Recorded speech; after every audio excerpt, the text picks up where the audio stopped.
Welcome to Your College Bound Kid, a podcast for parents, college counselors, students, and anyone who wants a deep dive into the world of college admissions. I'm Hilary Dickman, a parent of two and Senior Assistant Director of Admission at Colorado College. I'm Mark Stucker, and I'm the founder and producer. Our mission is to make college knowledge available to all. We care deeply about your kid. We believe college is a match to be made and not a prize to be won. We believe in being genuine and transparent. We are committed to covering a variety of topics, including the tough subjects. Thanks to your generosity, we're committed to providing a minimum of 10 hours of fresh, commercial-free content every month, with episodes every Monday and Thursday. We have a variety of co-hosts because we believe and value diverse perspectives. You're our listening family, and we get great joy every time we meet with you, as we do our best to give you tools so your students can soar and reach their limitless potential. Good afternoon, friends. I'm very excited about today's episode. Got two questions from a listener for you, and I've got some updates on our receptions. But we'll start out with Hilary. She'll take a question from Jason from Minneapolis, and he wants to know why there's so little discussion about colleges under 500, with under 500 students, and what are some of the pros and cons of colleges with under 500 students. And then we'll take another question from a listener from Pennsylvania, fourth generation, going to HBCUs, and she has multiple questions about HBCUs. I'm going to fly solo and take that. And then I've got a brand new interview with one of my students, Pryor, who's at Wake Forest University. But before we transition to that, I have to say we have the most incredible listeners. So it was just on Monday, I threw the idea out of adding a couple receptions. You know, I said, we've got this event in Minnesota and Minneapolis on the 6th of October. But I'm literally driving through Madison and Milwaukee and Chicago on my way to two weddings, my nephew and then my daughter. So I'm like, why not do a gathering and do an event? I barely checked my email when all of a sudden someone from Madison said, I'd love to do a gathering. So it looks like Madison's going to be on, details to follow. And then in the last couple of days, two people from Chicago reached out. And I thought, well, I'm in Chicago for 3 days. Why not? So details to follow, but looking at doing events in the 12th and 13th in Chicago because they're different locations and people are busy. And sometimes people can make one and not make another. But how incredible are our listeners? How incredible. That's amazing. Provide the location, light refreshments, a mix and meet and greet. We can get together. I'm stoked. I am stoked. Now, here's the thing. With me doing two events in Chicago, I don't want to do another event in Milwaukee. But what I can do is sometimes I'll just do like restaurant gatherings, like 12, 15 people, 10 people. They're less formal. Everybody pays for their own meal. I'd be open to doing that in the evening of the 11th in Milwaukee, but I don't want to do 4 events in 3 days. So if anybody wants to, lead that, reach out to me, 404-664-4340. You can text me or email me at marketschoolmatch, number 4u.com. So the only one I'm waiting on is to see if somebody wants to host something in Raleigh, Durham, Cary, or Chapel Hill. Could be October 23rd through the 31st. Lisa would join me for that one. So we have the absolute best listeners, but let's transition to my question with Hilary. And now it's time for a question from one of our listeners.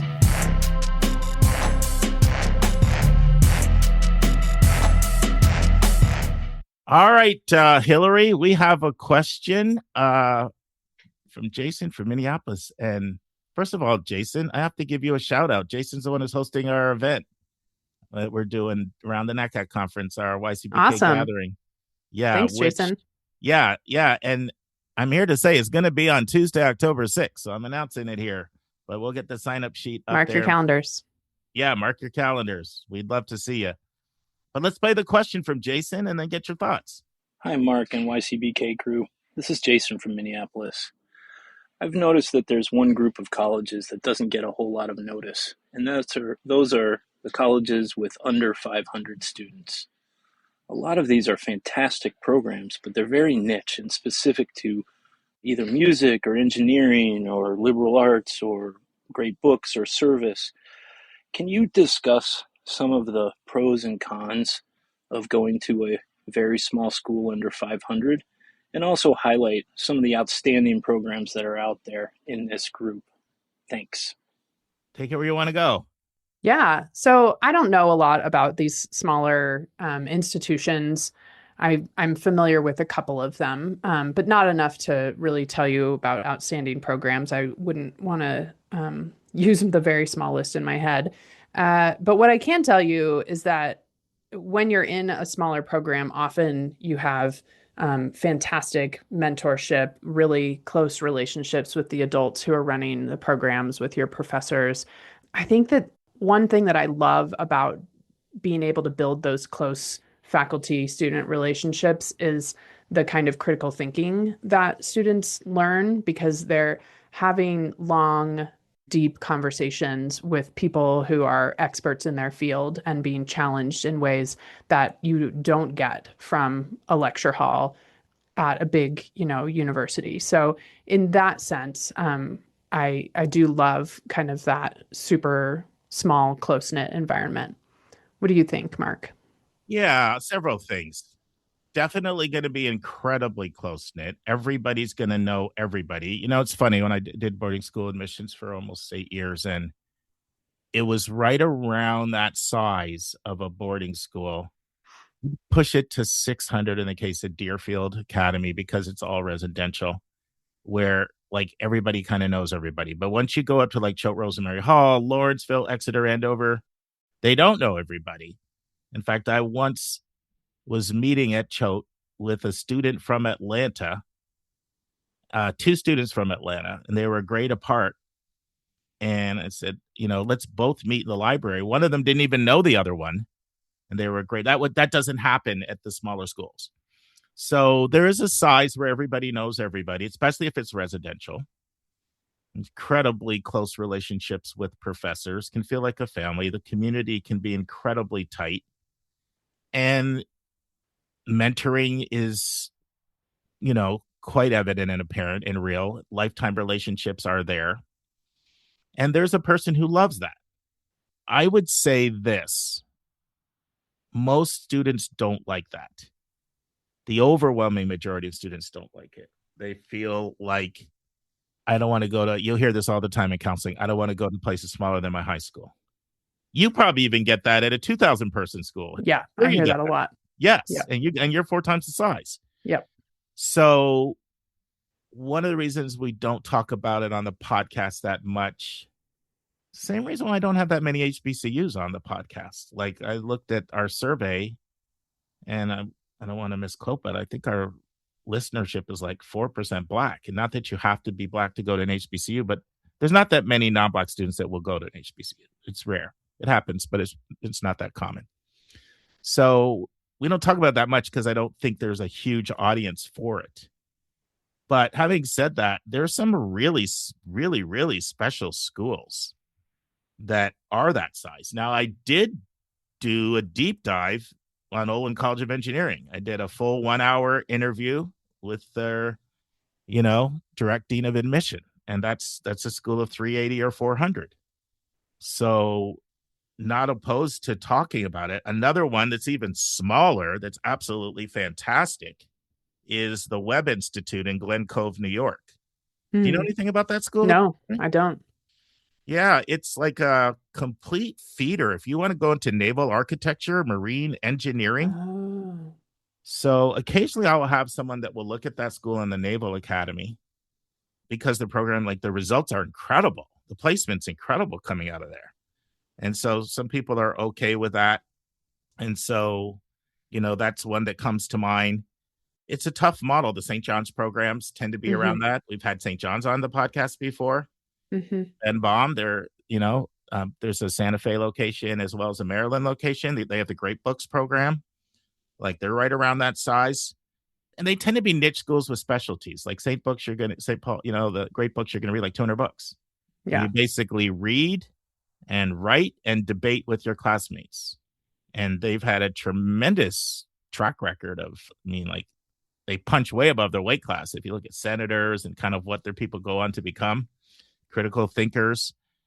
Yeah. But one of the reasons why most people don't like schools that size is most people don't want to give up some of the things that schools that size just can't have.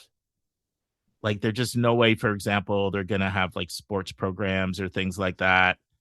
Things like Greek life and choices of things like that. They're just going to be limited because it takes bodies to field all these things. And so they're great for the right kid. Yeah. I mean, I've had some people so excited about Webb, so excited about Olin, so excited about St. John's. I don't know right off the top of my head, but then you have programs like Curtis, Institute of Music, like that's top tier. Let me just look this up. I'm curious how many students are at Curtis. Curtis has 110 undergrads and 50 grad students. Like small. Yeah, but I mean, it's just unbelievable school. Like, yeah, I mean, as good as it gets for music and symphony orchestra, just different instruments. But I mean, acceptance rate is like Juilliard, like crazy, right? Mm-hmm. So like there are schools like that, right? That are incredibly proficient in one area, and you have someone that wants to do it, then they love that school. But it just isn't what most people want, and so it has a very limited demand. I mean, and I would imagine at a place like that, that's really narrowly focused in terms of like the subject matter that you're studying. If you change your mind, there's not a lot of space to change your mind. That's one thing I've seen with students who are interested in transferring from St. John's, where they'll get this really interesting education in math at St. John's, but then can't take it beyond sort of the philosophical or the theoretical part of math, and they want to do some more applied or mathematical economics kind of work, and they want to be able to dig in more deeply in that area, and then they don't really have the opportunity to do that. So I even St. John's is, I would say, sort of the most broad of the small programs that I can think of, because it is the liberal arts, right? In sort of the most traditional definition. And yet it can still be sort of, I don't know, sort of confining. Is that the right way to say that? Yeah. If you figure out that you want to go deeper in one specific area. And then the reverse, obviously, like you decide that you don't want to only do music all the time, and or you don't want to do ship design or whatever, you're kind of out of luck. Yeah, can't believe oh yeah, good. I'll correct this. And I just think it's really important to expose people to different types of schools, because this is why I just despise rankings. It's all about fit and match. Like there's a person that thrives in this environment. Absolutely. This is why I had V. Peter Pitts on, the small college guy. He's written 4 books on making the case for these kinds of schools. He's a big advocate of that. He spoke out quite passionately. He was quite upset that in Jeff Salingo's new book, he excluded any school under 1,000. So he definitely let us and our listeners know what he thought about that. Like there's great schools out there under 1,000. But it's a great question, because I just want to, raise awareness. Like a student typically knows, like visiting schools can be very helpful for many reasons. And one of the reasons is it really does help people kind of get a sense of what size they feel comfortable with. Like they'll tell you all the time, I felt too big, I felt too small. Like you'll hear that all the time. The only part that's tricky about that as a counselor is you actually can't just go by a number. Yeah. Because things like, for example, Emerson in Massachusetts, like that's just on a couple of blocks. Sometimes a school is really confined geographically, and it feels very, very different than the same size school that's spread out on much more acreage. But it's also in the middle of Boston. Correct. And so like a school Emerson size in the middle of Boston versus a school Emerson size in the middle of a rural part of Massachusetts is going to also be a very different feel. And Emerson is going to feel a lot bigger than a tiny school out, in Western Mass. That's a very, very good point. And Emerson's just on my mind because one of my students just graduated from there.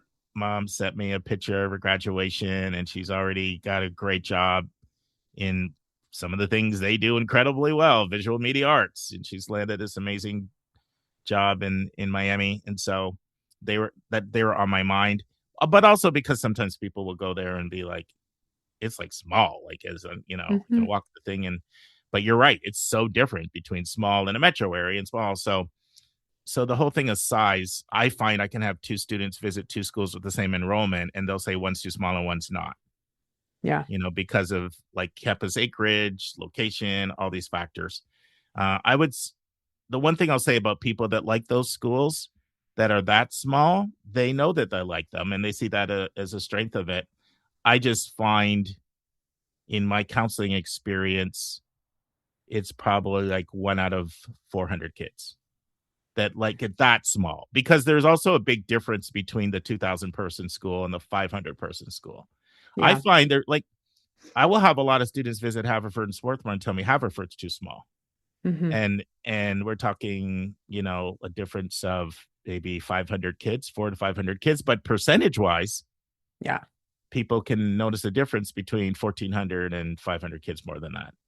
And I know this is a good question for you. Like, what do you hear about size feedback? You're like once students 2,000. get here, or when we're out in the field talking with, because I think it's very different. What I hear when I'm recruiting students is often kind of what you said, that I don't want to go to a school that's smaller than my high school.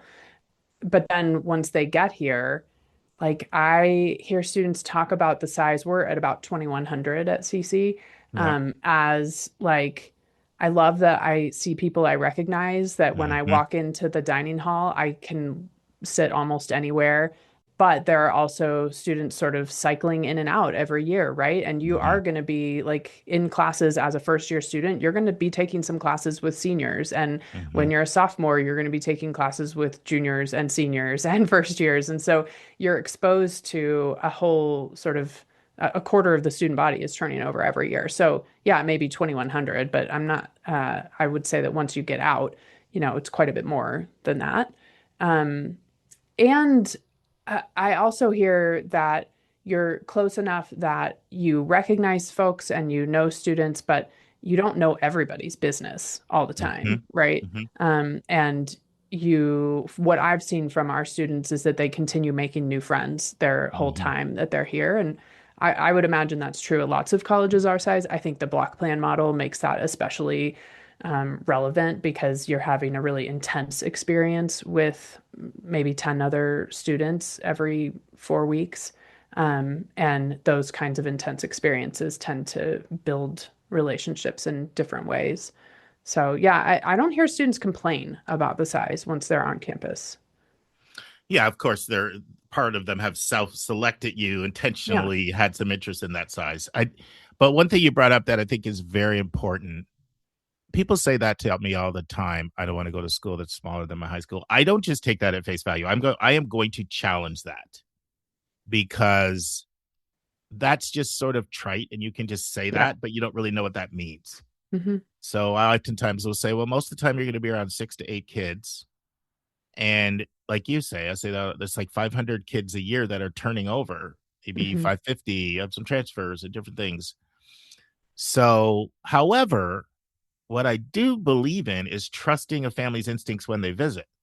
So if somebody visits and says that's too small, I'm like, okay, I got it. Now I got it. So now let's look for something bigger. And of course, some people know that they want, like some people like 8,000. I mean, some people want all the trappings of the bigger school, and then they're just not going to be a good fit for that if they want, big Division I sports and all that. But that's how I approach it. The other thing that happens a lot is you'll work with a student at a small private school, and they might have 20 kids in their class, 40 kids in their class, 60 kids in their class, maybe even 100 kids. And they're like, I don't want small. I know I don't want small. And then you have to point out to them that having 60 kids in your class is very different than having 500 kids in your class. They're very, very different. And a lot of those kids actually come to find out that they like schools. Once again, not very much in the under 500. Because the other thing about the under 500 is it's a difficult financial model to sustain as well, because you don't have that many people to spread the tuition over. And there's just a lot of things that people are going to just expect you to have when you have a college. Mm-hmm. So that's why you'll see it like with art schools, or like you see it with specialty schools more, where people come for a niche and they want their thing, right? We haven't talked about art schools. There's lots and lots of art schools that are under 500. But a lot of those students that all they know is they don't like small. I've had small. I'm tired of people being in my business. I want some more anonymity. And so they sort of transpose that to the college, and they think, okay, college small's 2,000. I don't want that because I know I don't like small. They're very oftentimes entrenched, intractable even with their thoughts on that. But I will push back on that. I'm like, I just want you to visit. And then a lot of times they will come around to saying, okay, yeah, there is a difference. Yeah. There is a difference. And then also with high school just being so structured, that's also a difference, right? Like everything is so structured. With college, this gives you so much more flexibility. Like you may not even have class on a Friday or something, Yeah. and there might be, and then of course, what you've talked about before, you have to look at the surrounding area. Like what can you tap into the surrounding area that can explore? So, and then a lot of times what I'll say to students is, you can go abroad, maybe even for a full year or a full semester. Because I know like Karis absolutely loved Davidson, which is very similar in size to you guys, right? In terms of student body. But when Karis, and she's like the poster child for Davidson, but when she got to her start of her junior year, she was ready for something different. So then she was, Chile, Bolivia, Peru. She was over there for a nice chunk of time. And then and I've seen this with a lot of students. Then they're ready to come back. And then she came back and she loved it. You start missing the things that you had. You have a great experience, but you're missing the things that you had. You're ready to see your friends. And then it was kind of perfect. And so sometimes for that smaller school, doing a full semester or even a year, which a lot of schools will provide an option for a year abroad, if that's of interest to you, or a lot of schools have study away programs. I remember I was working with another Davidson student. Davidson has a partnership with Howard. And so the student went to Howard for a semester. It happened to be right at the time when Obama election happened. So it was like perfect timing. So she got this incredible experience for a semester. And then she was missing and she was so glad she did it, but she was missing all her Davidson things. Yeah. And so that's kind of a really good thing that I have found has helped people for smaller schools. I don't know. Anything else you want to add, Hilary? No, I think those are really good points, the study abroad and study away. I mean, I would say that this is true even at a big school, right? Because like you said, you're going to have 6 to 8 friends wherever you end up. Yeah. And even if you're at a big school, that's going to sort of broaden your reach in terms of making friends with new and different people. Awesome. Great question. Thank you so much, Jason, for sending it in. And thanks in advance. Very excited to meet you in person. Excited to have an event in Minneapolis St. Paul's on Tuesday, October 6th. Friends, the whole time I was recording this podcast, I had this feeling like I was forgetting a college. And then shortly after recording, Susan sends me this text and she's like, Mark, do you remember the kids that we worked with? And she, 3 different students that went on to Deep Springs College in California. And I was like, oh my, I forgot to mention Deep Springs because Hilary and I had already done the recording. And that was the school I was thinking of. And then right after that, shout out to Mark Doniger, one of our college counselors, who's part of our listening family, who sets appointments up for me with different interviewees to interview. And he set a appointment up really with Jeff Miller, who's leader at Deep Springs. And I'm literally chatting with Jeff 2 hours after I record this podcast about his upcoming interview on Your College Bound Kid. But Deep Springs is located on a cattle ranch in California, and students divide their time of 20 hours of manual labor on a cattle ranch. And then they have extremely rigorous studies. It's very academically selective, completely paid for. It's a 2-year program. And then students go off to like the Harvards and Stanfords of the world after they complete their 2 years. And for the right kid, it's one of the most transformational experiences of their life. So that's another school. I didn't list all the schools. There's so many others, especially art schools. But hopefully you found this, this conversation fascinating. Friends, God has a sense of humor. I just mentioned with Hilary that we don't have that many Black listeners, so I don't talk about HBCUs very often. For those of you who are not familiar with that term, historically Black colleges and universities. And then what timing? We got a question from a Black listener from Philadelphia about HBCUs. So I'm flying solo on this one, but let's transition to this question from a listener. Hello, everyone. I'm a parent of a student in the Philadelphia area. I'm a fourth generation HBCU graduate, so I'm excited to see the resurgence in interest in applications to HBCUs, especially over the past few years. It is something that I've been hoping to see for a really long time. That said, I'm starting to feel a little concerned about how competitive the landscape has become. It seems that almost every high-achieving Black student is now targeting the same schools: Howard, A&T, Spelman, Morehouse, and FAMU. With record application volumes, it feels like admissions have become extremely compressed at the top. Here's my situation. My student attends a rigorous independent school in Philadelphia. He has strong academics, solid extracurricular involvement, and meaningful community engagement. But he is not what you would call a traditional high visibility student leader. Things like student body president, team captain, constantly front and center.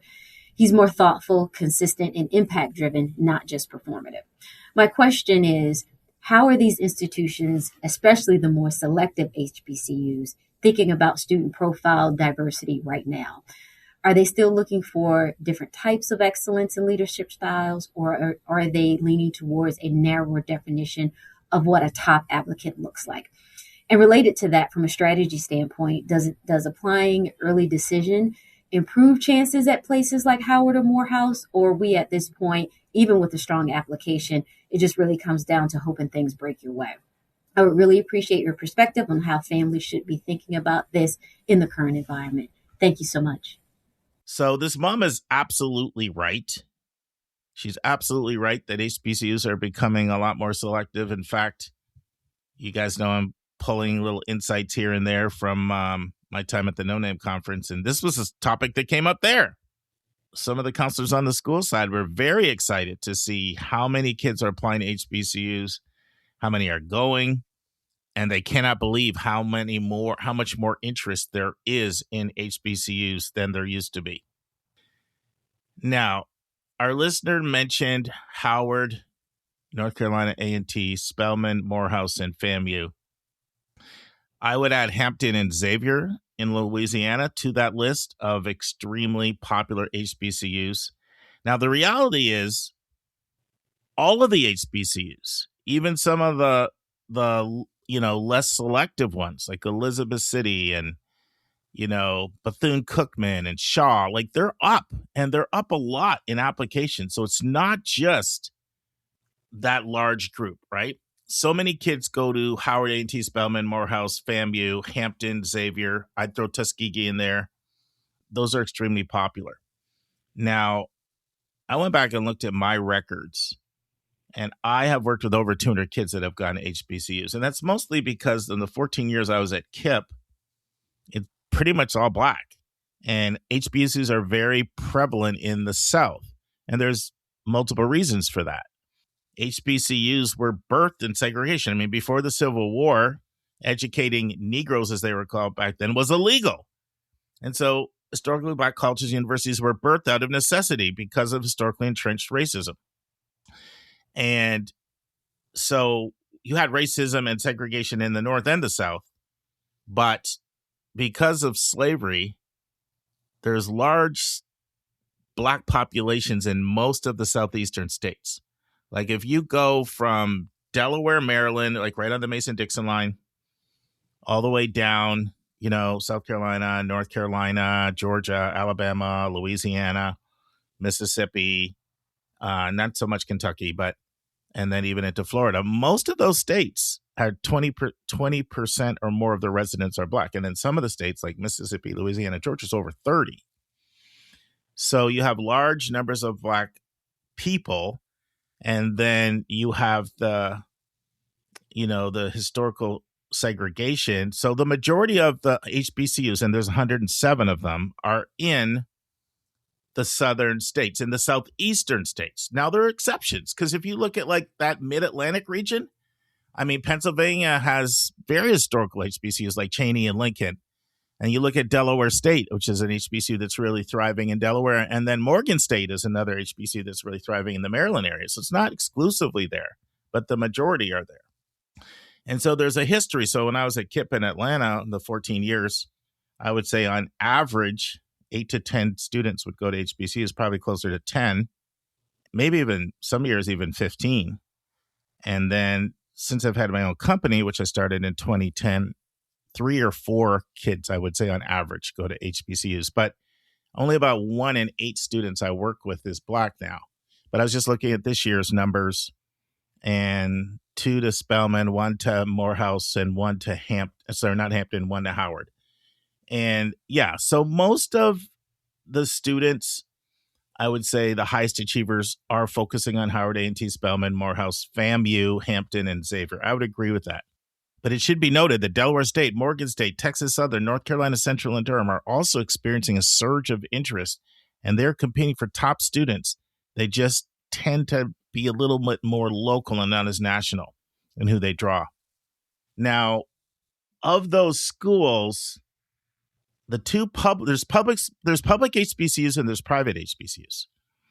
So the public HBCUs, they function just like a public school, like they exist primarily to serve the residents in their state. So the 2 public HBCUs on that list, FAMU and which is Florida. Sorry, FAMU is Florida A&M, and it's in Tallahassee. So they have a unique partnership with Florida State. So FAMU, which is what everybody calls it, and North Carolina A&T in Greensboro. Those are your 2 public HBCUs, and they have become a lot more selective, partly because there is a commitment to serve students of that state. And in both cases, there's caps on how many out-of-state students they're allowed to take. In fact, A&T got a multi-million-dollar fine for exceeding the number of out-of-state students that they were allowed to take.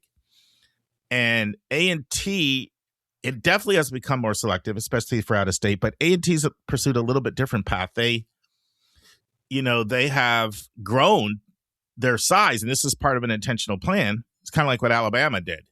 A lot of people say, well, what all this success in football Alabama has, how come Alabama hasn't become so much harder to get in? Because Alabama intentionally chose to increase the number of students by over 10,000.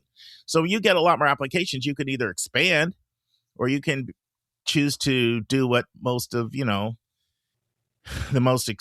most selective PWIs, which stands for predominantly white institutions, do, which is, keep your same size, right?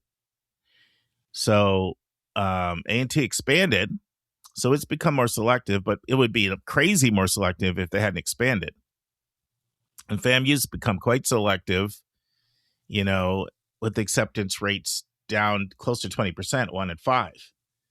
But the place where I see the greatest level of selectivity by far are Spelman and Howard. Those are places where I will see some very strong students that just get denied.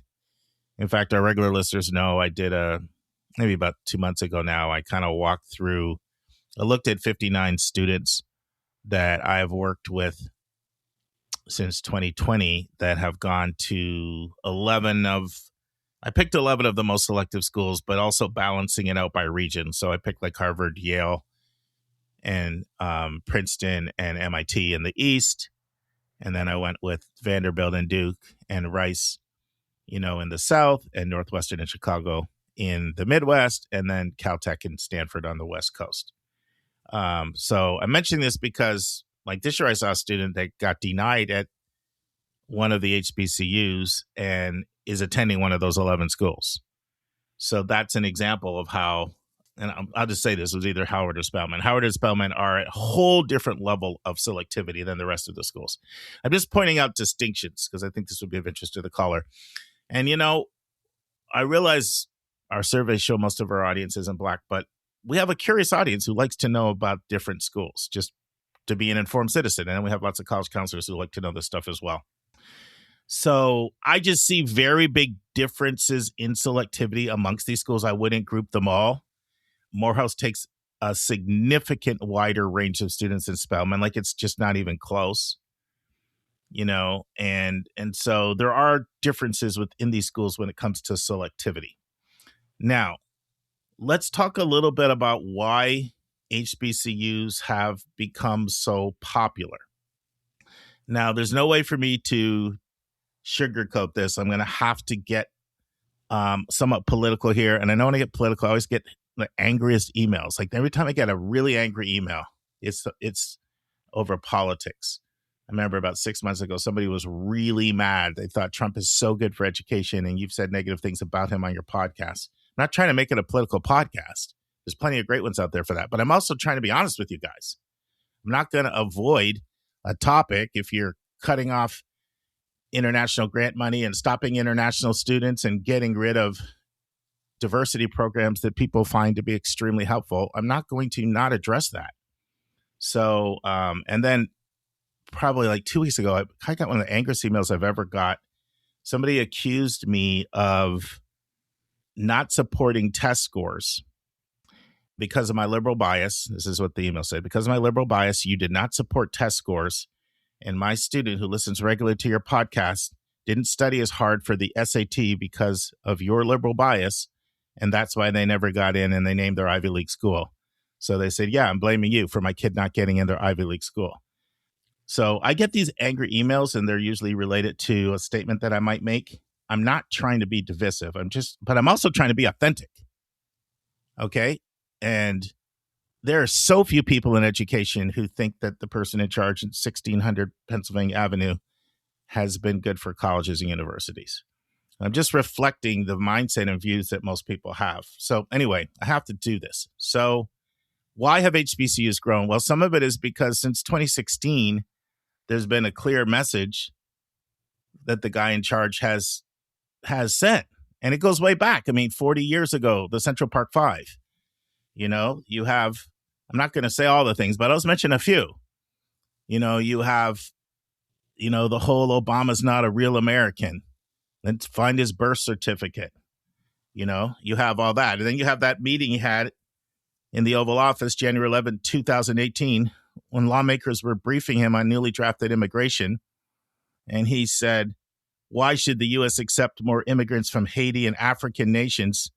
He called them S-hole countries, and said instead we need to have more people from places like Norway.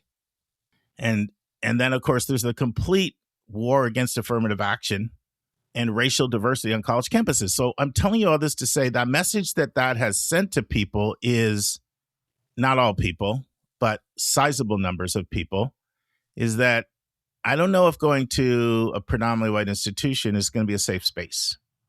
I don't know if it's going to be a safe space, and I don't want to deal with hostilities and deal with that all the time. Like, I'd like to go into a more environment that's more nurturing.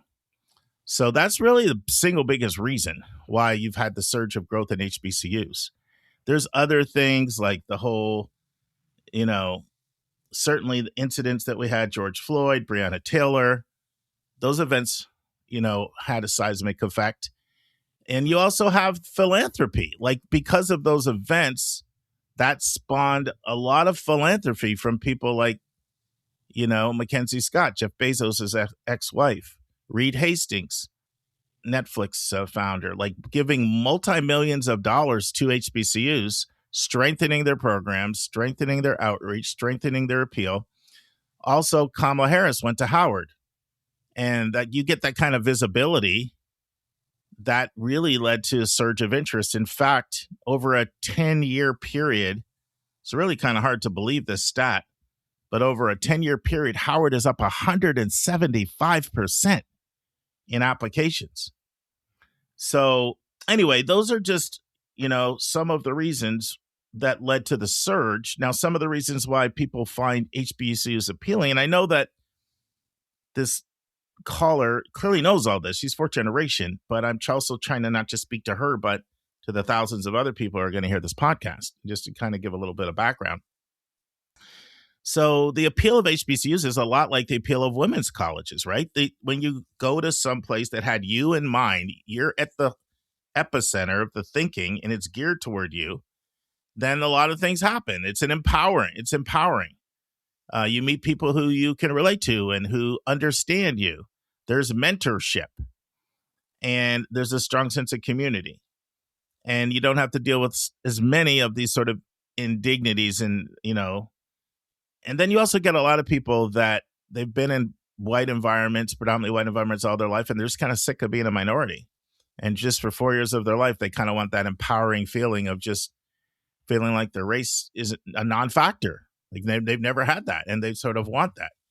They're not for everybody. I considered Howard myself, seriously considered it, but I wanted to be exposed to more types of diversity than I was going to get at Howard. Neither of my kids seriously looked at HBCUs. I think that's just because they've just been raised so international. They just travel all over the place, and so they just wanted to be exposed to a higher level of racial diversity outside of HBCUs. But I know so many people over the years that I've either worked with or people I know that have had the most empowering experiences at HBCUs. The other major reason students gravitate toward HBCUs is because when you look at which colleges produce the most Black doctors, it's Xavier in Louisiana every year, literally every single year, except for Katrina, 2008. And Howard and Spelman are almost always in the top 4. Ditto for lawyers, ditto for dentists, and Fortune 500 execs. When I first came to KIPP, the powers that be, who were not Black, were really, it was very subtle, but they were not pro-HBCU at all. It wasn't a discrimination issue. Their whole focus was just graduation rates. Whoever has the highest graduation rates, that's where we want to send kids to. So that was the elite PWIs. So that was the thinking, that we were supposed to steer kids to places with the highest graduation rates. I never believed in that. I'm always about fit and match. So I told them I'm going to do what's best for families. And fortunately, they let me do my thing. But over time, the powers that be were so blown away by the results from students that went to HBCUs that at the end, they were extremely pro-HBCU in my last few years, based on the success of the graduates. So that's a major reason why people select HBCUs. So that's just a little bit about why the appeal is there. And it's also one of the reasons why rankings are completely bogus, because you can't tell any graduate of an HBCU, proud graduate, that some other more well-known PWI is the better school. They're not going to believe you, because it's not about objective best. It's just best for me, right? I always say that there's no such thing as best school. There's just best school for me. So that's a little bit about the appeal. Now, the listener wants to know a few other things. She wants to know, are they changing in who they're looking for? And here's what I want to say. For all the similarities HBCUs have, they're very different schools. No different than PWIs. They have different missions. They have different philosophies. They have different approaches. You can't take one stroke of the brush and say they're looking for different things. I can point out to some similarities in the 200 plus that I know I've placed, in my 26 years doing this. So in general, HBCUs are very service oriented. So they do tend to value service. Personal qualities really can play a very big role in the evaluation. They're very mission minded. And my experience is they put a bigger weight on test scores in the admission process. Obviously each school is an individual school. And most of their scholarships are some intersection between your GPA and test scores. And that's not necessarily unusual. You see that a lot with, PWIs, but it's just something to be aware of. If you're looking at HBCU, it's in your best interest to really invest in getting good test scores, because you most likely see that return on the investment in the scholarship piece. But as far as what type of leaders they're looking for, that's going to really vary on the individual school. All schools want a good student, a good citizen, and someone who's going to come in and contribute. How that's defined is a little different from school to school. I really can't say, Xavier is looking for similar to Tuskegee, it's similar to Morgan State. I can't do that. They're distinct institutions. I would just say read their mission, read their core values, read their strategic plans, and talk to as many students as possible, and get a sense of the culture of the institution. And you will see very big differences. Even like Morehouse and Spelman, all male, all female, right here in Atlanta, but very different in terms of approach and philosophy. So that's what I would say on that. And the other question was, does Applying ED help? Applying ED helps everywhere that has ED. I cannot tell you how helpful it is when you're in admissions to know that somebody's going to come versus the chances are they're not coming. It's just a game changer. It does so many things for you. One of the things it does is it allows you to make sure that you meet your institutional priorities. Because whatever they are, whether it's athletics or whether it's growing your physics program or whatever it is, you can have confidence that you are fulfilling the responsibilities that you've been given and your charge in admissions. So it's incredibly helpful for that. It's also going to make your job a lot easier because you're locking in students. All right. It's going to increase your selectivity because a broader number of people are now applying for smaller slots. And then when you're more selective, people think you're a better school, and they think you're a better school. They're willing to pay more money for your school, and you're going to increase your yield, meaning the percentage of people that say yes to the offer is going to go up.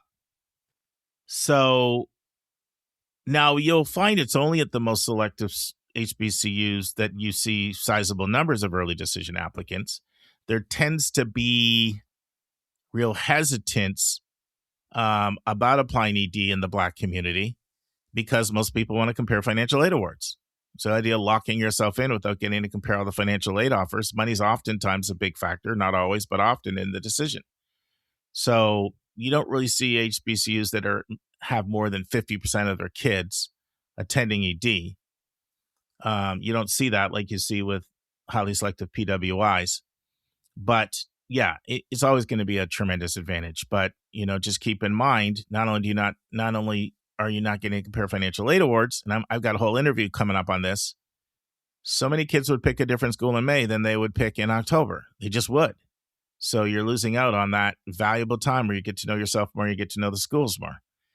So I don't make this all about early decision. We've talked about it a lot. I told you one of my students did it. One of my students didn't do it. I think it's fantastic in some instances. I think it's terrible in other instances.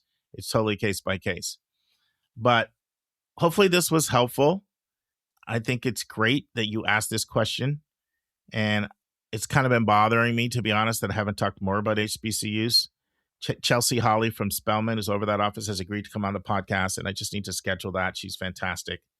And I know I need to be careful myself not to think, well, if only about 1 out of 20 of our listeners is Black, then why would I do something on that? Like, that's not the right mindset, right? Like, most people won't go to women's colleges. So I don't do much on women's colleges, but I do a little bit.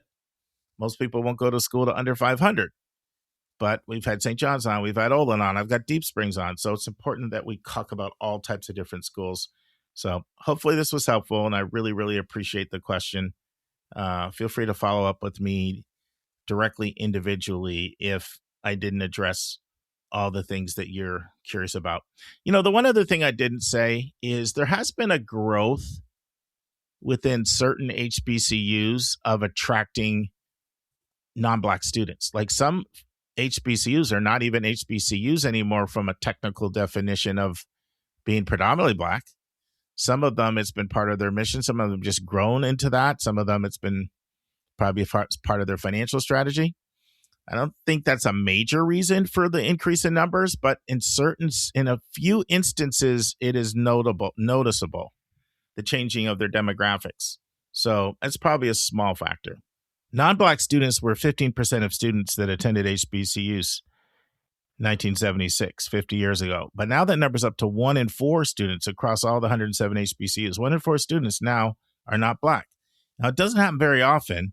I'd say it happens maybe once every 3 or 4 years that have Asian, Caucasian students, Caucasian Latino, that express interest in an HBCU.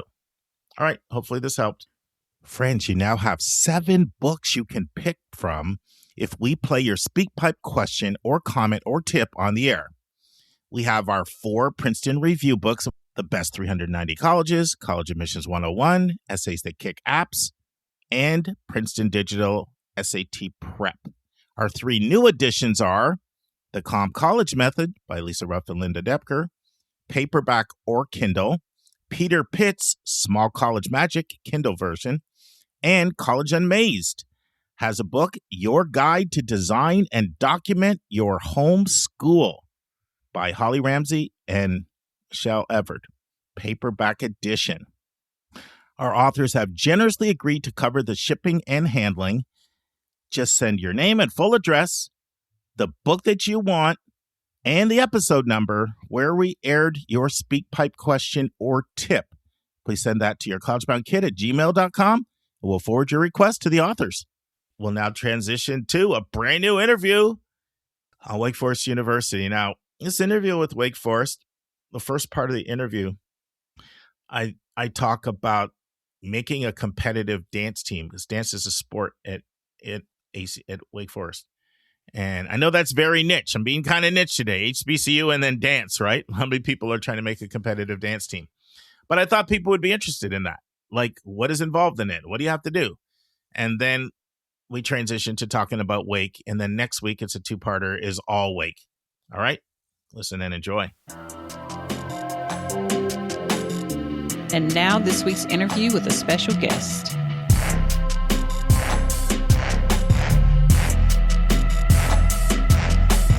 Friends, in part one of my interview with Pryor Gilbert, Pryor gives her background. Pryor tells us what it was like growing up in Dubai. Pryor tells us what it's like being a student athlete at Wake. She talks about what she had to do to make the competitive dance team at Wake. Pryor shares the pros and cons of being a student athlete in a Power 4 conference. Pryor tells us what the best things about Wake Forest are. Pryor tells us what she would change if she could change anything at Wake. And Pryor tells us the things she didn't know about Wake Forest until she arrived in Winston-Salem. Listen and enjoy. Hello, friends. I'm here with Pryor Gilbert. Hi, Pryor. Hi, Mark. How are you? Good. Pryor is a student at Wake Forest, and she's going to tell you all about her Wake Forest experience and her story. But we're doing something a little creative. She actually is on a competitive dance team at Wake Forest. So I thought we'd have an interesting interview on what does that entail? Like, how do you make the team and what does the team do and all of those sort of things. But before we get into any of that, share your backstory so people know the context from which you're going to speak, Pryor. Of course. So hi, my name is Pryor. I'm a first-year student athlete at Wake Forest. I am currently from Dover, Massachusetts, which is about 25 minutes southwest of Boston. However, I've moved around quite a bit. I was originally born in Manhattan, New York, and then moved to Dubai and grew up in the UAE for roughly 7 years. And then when I was 9, I moved to Fairfield County, Connecticut, right in New Canaan, and now I'm outside of Boston. And I intend on majoring in politics and international affairs and minoring in Arabic language and Middle East and South Asia studies. And I can tell you, Pryor was passionate about Arabic studies like throughout the whole time in high school. So it's a natural for her. I'm sure our listeners are wondering, how did you end up in Dubai for 7 years? So why don't you share that story? Yeah, so my dad has been working in communications for almost 20 years now. And so he began working for Pepsi and they asked him to work on global communications. And so he did that in Dubai and kind of was heading the Middle East region, Northern Africa, and India for Pepsi. Cool. Great. Yeah. What's something that would surprise our listeners if they were to go to Dubai if they haven't been there? That's a good question. As someone living there, I think something that was surprising is that the community gets really small really fast. And so I went to an international school and I was in a grade of about 120 kids and I was close friends with every single kid in my grade. And we did school from pre-K to 4th grade when I moved. And in that time, we had so many birthday parties, so many fun outings, trampoline parks, soccer games, etc. And we all did everything together. Thank you. Well, let's transition to you doing your sport at Wake. And a lot of people don't realize competitive dance is a sport. It's treated as such. And a lot of students are trying to decide, do I want to do a sport in college? Do I not want to do a sport in college? So why don't we start by just having you tell us like what teams you actually dance for at Wake? Yeah, so the Wake Forest dance team is lucky enough to be considered under athletics, and we dance for the football team, the men's and women's basketball teams, and then the volleyball team, which is all women. So what was the process like to make the team at Wake? Tell us what that entailed, Pryor. Yeah, so last year it was a unique situation with only virtual auditions, and there were about 3 rounds. So that's what I went through, and then an interview. But this year is sort of more what they usually do, what the team usually does. And the first round entailed a video audition where you basically show off basic skills, including kind of kicks, turns, jumps, and then technique. And then you also show combos in jazz, hip hop, and pom. And then the second round is in person, and you do kind of similar things showing that technique, and then a jazz combo, a hip hop combo, and a pom combo. And then there's also a 10-minute interview. So returners and veterans get to skip the first round video auditions. But if you're an incoming freshman or an incoming rookie, then you'll film those video auditions, submit them, and then fly in or drive up for the in-person audition. What type of time commitment is involved? Like, what's your practice schedule like? Yeah, so the fall is definitely a lot busier than the spring because our national competition, UDA, it's the Universal Dance Association, is hosted in early January. So in the fall, we're working towards football games, basketball games, and nationals. So we have 2 3-hour practices on Monday and Wednesday evenings, and then 2 2-hour practices on Wednesday and Friday mornings right before class, so 6 a.m. to 8 a.m. And then we are fortunate enough to have team lift with the Wake Forest lifting coaches, usually an hour on one morning a week, so 6:30 to 7:30. This year it was Thursday morning. And then in the spring, we drop the morning practices because we're not working towards nationals anymore, and we just keep the evening practices and work towards basketball. Let's go all the way back to when you're in high school. Like, what was that process like? Did you reach out and contact the coaches and express interest, and sort of walk us through the process from, you letting Wake know of your interest in dance to them letting you know that you're going to have a spot? Yeah, so Wake honestly wasn't on my radar at first. So throughout high school, I was attending prep clinics at some of the more popular dance schools, including Michigan, Penn State, etc. And then Tribe 99, which is kind of a dance company catered to college dance team environment. And so those prep clinics consisted of all the things I just mentioned in the audition process. And it kind of gave everyone a look into college dance and to see if I even enjoyed the style of training and enjoyed that style of dance, because it is different than competitive dance in high school. So I went through my college process prioritizing academics and kind of had dance team on the back burner. And I told myself if it worked out, it worked out. And then as the commitment date came closer, I met someone who was on the dance team, and she offered to show me around the campus. And so she showed me around the campus for honestly 4 hours, and I was in and out of North Carolina. But the whole time she was showing me the campus, I was so enthralled and in love. And she was telling me all the positive things about dance team, the athletic side of it and the performance side of it and the competitive side of it, that it really made me want to try and be on this team and continue competitive dance for the next 4 years.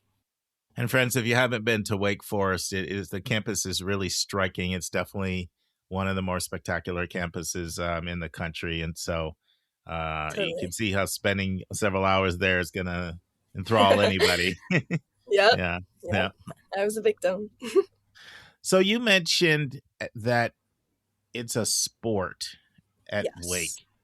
So what does that mean, that it's a sport? Like, what benefits do you accrue? What responsibilities do you have? What does it mean that it's a sport? So the kind of implication that the team is under athletics is that we get some of the academic benefits that the athletes get. So we get tutoring, kind of academic guidance, and then various resources, including just like the little things for students, like free printing, kind of nutrition and stuff like that. And then we also get our lifting coaches, which is really helpful being under athletics, to keep us toned, keep us strong, because we are practicing just as often as any other team. And then we have the respect of the athletic department, and we get the resources of the athletic department. So we are granted money to put towards uniforms and travel and nationals, which is a really huge part of kind of getting to cheer on the school and getting to be a staple that people think about when they think about Wake Forest, which is 100% an honor. So, Pryor, if there's someone out there and they're contemplating whether they want to be on a competitive dance team, Yeah. and you're in the ACC, a pretty big conference for sports and high level, what do you kind of see as the pros and cons? Like, what would you share with them? Well, these are the things that are great, and these are some things you just might want to be aware of if you're trying to discern if it's for you. Yeah, of course. So I would say the main pro is the structure and organization that it gives you. I think that comes with a lot of athletes, but dancers devote 20 hours a week to their craft throughout high school. And so kind of bringing that structure to college really helps sift out the extra free time that you get when coming to college and having classes more spaced out. So that's been really helpful. And then also just the community. I love the girls on my dance team. I love my coaches. They're all super sweet and super motivating, and they keep me motivated in this environment. And it was very beneficial to have that group of people coming into college because I could ask them whatever I wanted about Wake and kind of figure out the nitty gritties of Wake Forest, which was really nice. And then again, being under athletics, it's a huge, huge privilege to be able to cheer on Wake Forest and be a part of kind of the school spirit of the school. When it comes to cons, I would say it's definitely a commitment. It's definitely my biggest commitment at the school besides academics and my classes. And then sometimes I do have to sacrifice a good amount of involvement, but I'm still able to be in Greek life, which is really nice. When it comes to our specific dance team, that's not necessarily the case for all dance teams, but we are lucky enough to have that. And then many schools' dance teams will have shortened breaks depending on when you're training for nationals and when you're training for basketball games and football games. So sometimes a shortened winter break or a shortened Thanksgiving break if we're hosting the rival game with Duke. So it is busy, and November especially can be a busy month, balancing kind of the ending of football, the beginning of basketball, and then the preparation into nationals and classes on top of it. So I would say it is a commitment, but if you're willing to commit, then it is really worth it. Thanks for that. What are the things that you have come to learn Wake looks for when they're trying to select a dancer, decide who will be on the dance team? Like, what are the things that if somebody's very interested in this, they might want to work on their skills in this area? Yeah. So I think overall, when it comes to kind of personality wise, the dance team is definitely looking for a show of work ethic, ability to be coached, professionalism, positive growth mindset, and kind of the ability to work with others and collaborate. And that definitely goes with all dance teams and I'm sure many athletic teams. So that's something on the personal aspect that we're looking for. And then I think my coaches are looking for really good movement quality and technique. The dancers will know what I'm saying when I say this. And a really good foundation of technique and skills. And again, the ability to learn, adapt, and grow is the most important part about being on this team. Yeah, for instance, so many of the things that Pryor said, these are the things that I tell all the athletes I work with that are trying to get recruited, right?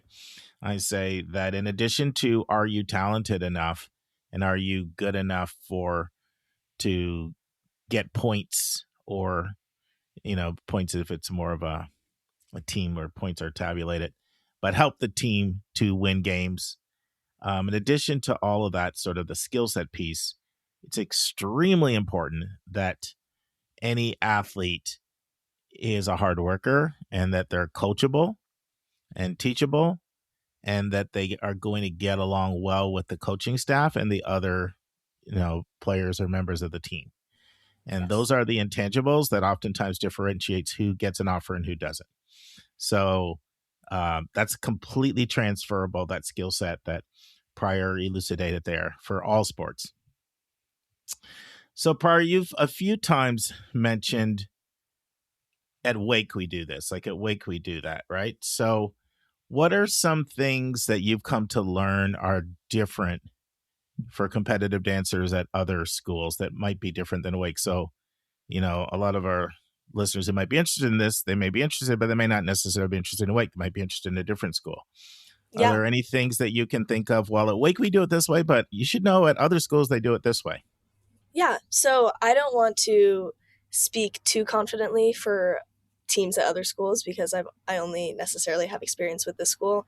But kind of broadly, since Wake is a smaller school, we don't necessarily get as many resources as the schools that are winning dance championships every year, like Ohio State, Minnesota, LSU, etc. Schools that are kind of really in the upper echelon of the Power Four conferences. They receive a lot of resources. They receive a lot of incoming choreographers and Marley floor, which is really important to dancers. So we share our space with the volleyball team. And so we practice in the gym, which is really helpful. And we never have an issue with that. We are in there, like I said, probably 4 to 5 times a week, which is really nice. But there are dance teams that have their own space that have been kind of created for them by the university, which is beneficial for those teams, especially Ohio State, which is really nice. And then overall, the community and the team spirit is definitely the same across all schools, but there are schools that compete in kind of the biggest dance competition, which is objectively UDA. And then there's a smaller one that happens in April, which is NDA.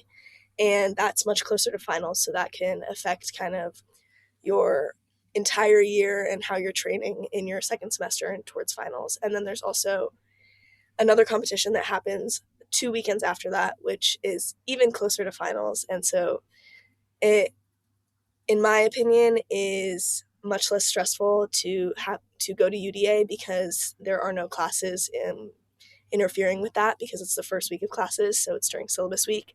But if you are going to a school that competes at NDA, it may likely interfere with finals or studying for finals.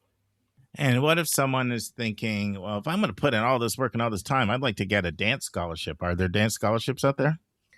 There are not dance scholarships, unfortunately. But several schools, if you're also looking for a minor in dance or a major in dance, will give out scholarships in those programs.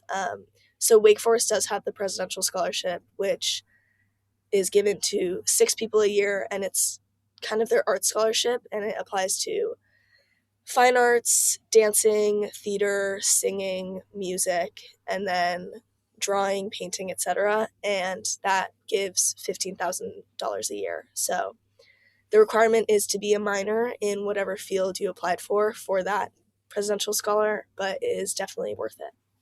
All right. That was awesome, Pryor. You ready to transition and talk about Wake? Totally. All right. What are the best things about Wake Forest? I would say one of the first best things is definitely the kind of balance within the student body between academics, social life, and downtime. I think all of the students I've come across at Wake are very multifaceted and are very motivated in their academics, but are also super willing to hang out, super willing to grab coffee, chill, go on a nice walk, work out, etc. And so that balance is really beneficial. Another thing I would say, and this is definitely biased, but the size of Wake is one of my favorite parts. It is considered a small school. It's about 5,600 undergrad, but it is still part of the ACC. And so it's in kind of the Power Four conferences, which is really nice. And as a small school, in the Power Four, we get all the benefits of a small school, such as the intimate class sizes, the manageable campus size, and the community feel, but also the Power Four benefits like having multiple incredible successful athletic programs and then revenue benefits for club and intramural sports. Friends, Pryor's used the term Power Four 4 times already in, 10 minutes? And I used it once. Now, if that's a term you're not familiar with, the Power Four refers to the 4 most competitive athletic conferences. We're talking about the SEC, the Southeastern Conference, the Big Ten, the Big 12, and the Atlantic Coast Conference, the ACC. Now, some of you may have heard the term Power Five. For decades, that existed.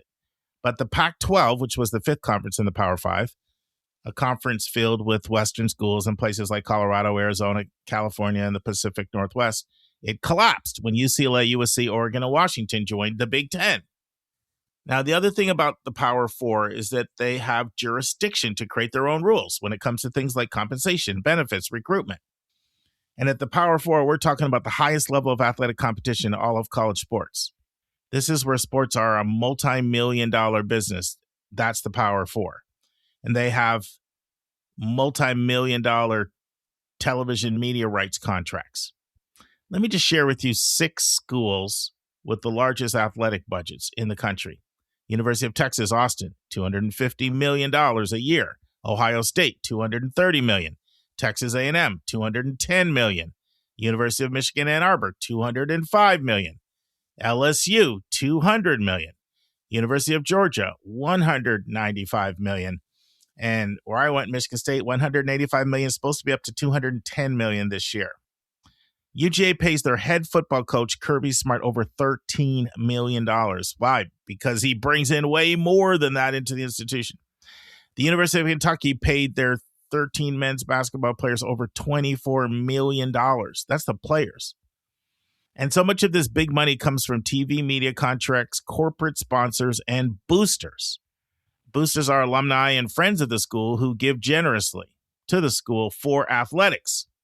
Texas and Texas A&M routinely receive over $100 million a year from boosters for athletics.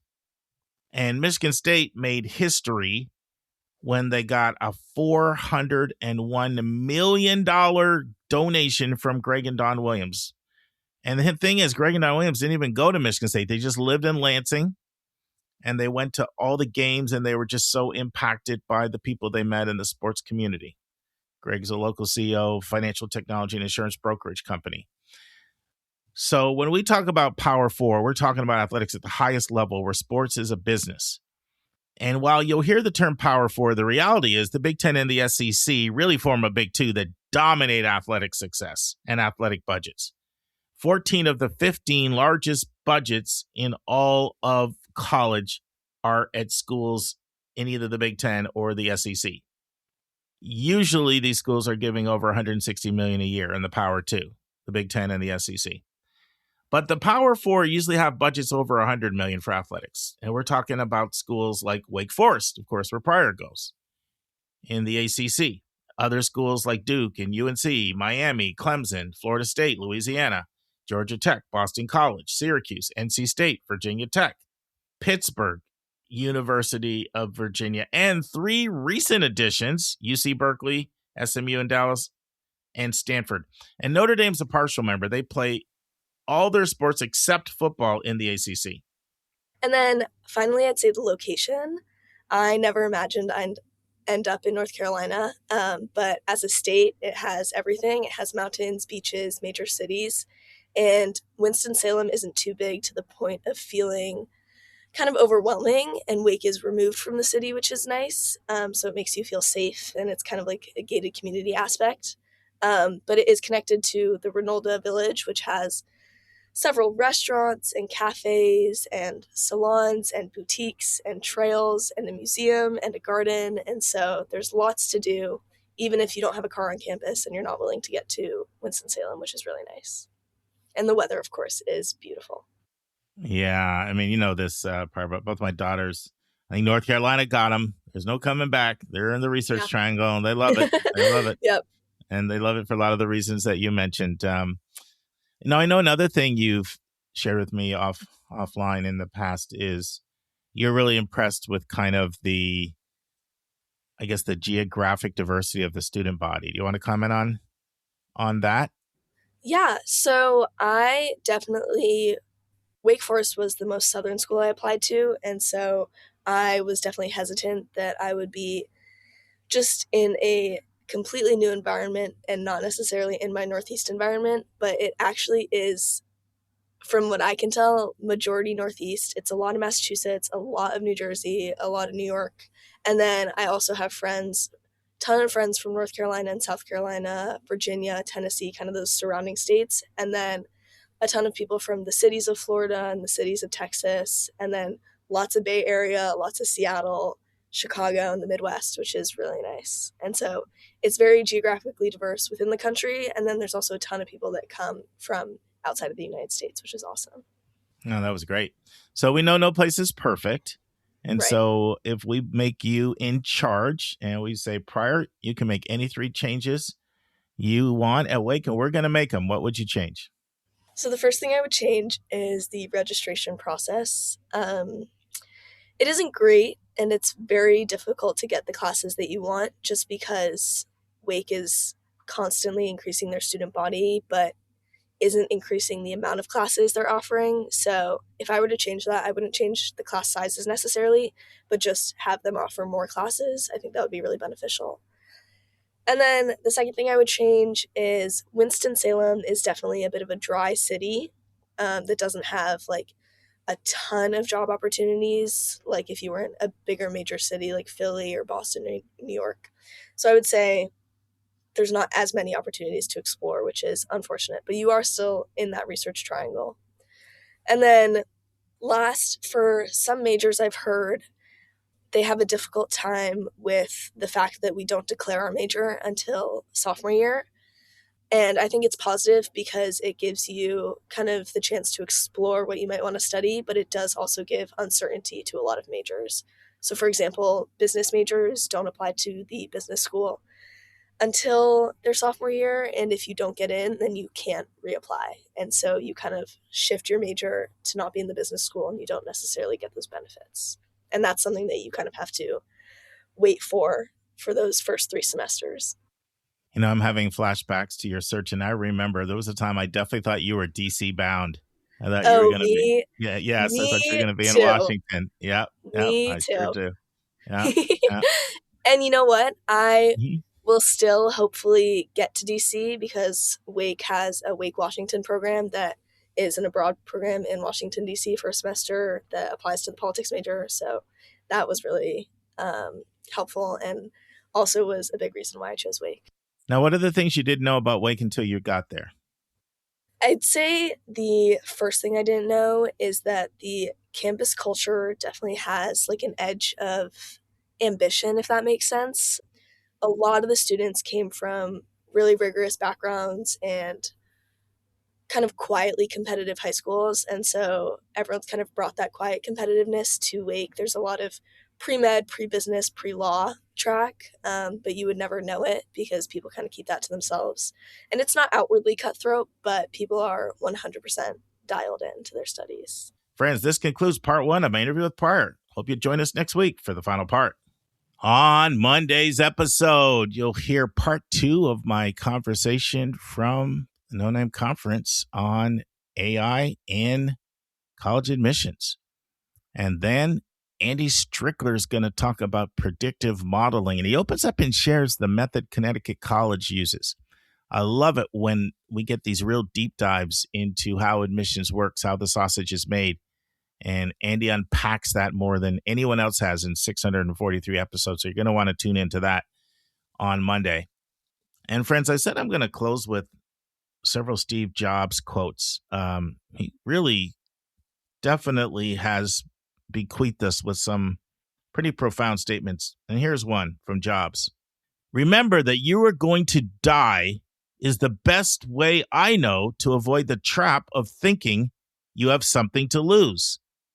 Your time is limited, so don't waste it living someone else's life. See you on Monday, friends. And that's our show.